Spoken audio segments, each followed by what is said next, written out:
According to the New Zealand Herald's detailed report, one of the central reasons behind Scott Robertson's downfall was a noticeable change in his personality and leadership style after taking over the All Blacks. At the Crusaders, he was widely seen as upbeat, energetic and a strong players' coach. However, sources told the Herald that once he stepped into the national role, that version of Robertson largely disappeared. Players who had previously worked under him reportedly struggled to recognize the man they now saw in charge. Instead of being relaxed and engaging, he was described as tense, guarded, and constantly on edge. The report answers the following burning questions. 1. Did Robertson lack proper communication with players? 2. Did Crusaders-Blues rivalry play a role? 3. Was Ardie Saviour responsible for Scott Robertson's sacking? 4. How did feedback from the Blues and Auckland figures influence the review? Let's find the answer of each question one by one, but going further, please subscribe Red Spot Sports for latest sports stories.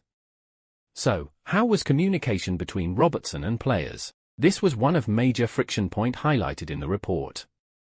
Unlike previous All Blacks coaches such as Ian Foster and Steve Hansen, who were known for sitting players down and personally explaining selection decisions, Robertson often delegated those conversations to his assistants.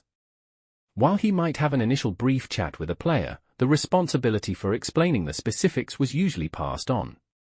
According to sources, this sometimes resulted in awkward and emotionally charged discussions. In some cases, players were told very late, even just before training, that they were not selected, leaving them to process the news while trying to perform.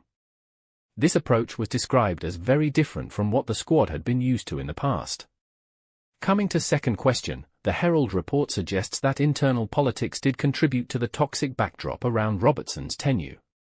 Even before he took the job, there were concerns in Auckland that he might favour Crusaders players. While the report says there was little evidence of actual bias, that did not stop frustration building within Blues circles over certain selection calls.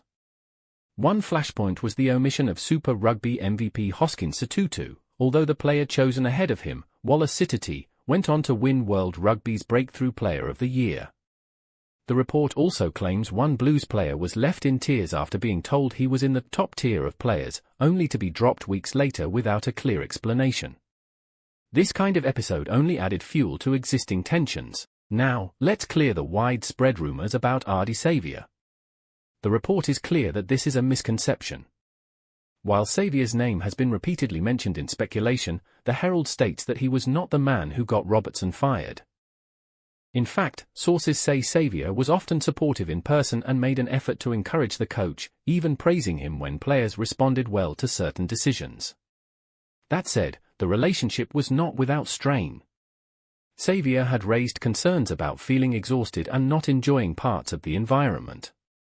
Robertson tried to manage this by offering rest periods, but he also felt that Saviour was sending mixed messages, being supportive in direct conversations, while broader concerns were circulating elsewhere within the organisation. According to one source quoted by the Herald, feedback coming from the Auckland and Blues environment was not only listened to but actively reinforced and pushed upward within New Zealand Rugby. This, the source claimed, shaped the feedback environment around the post-tour review in a significant way. Rather than being treated as just one set of opinions, those concerns were reportedly amplified, helping create a more negative overall picture of Robertson's performance. This contributed to the sense that the review process was not taking place in a neutral or balanced atmosphere. According to the Herald, Robertson started to feel like a scapegoat. This feeling grew as negative feedback continued to build behind the scenes. At some point, Robertson began to sense that criticism was being chipped away at his position, even when he believed he was addressing issues directly with senior players.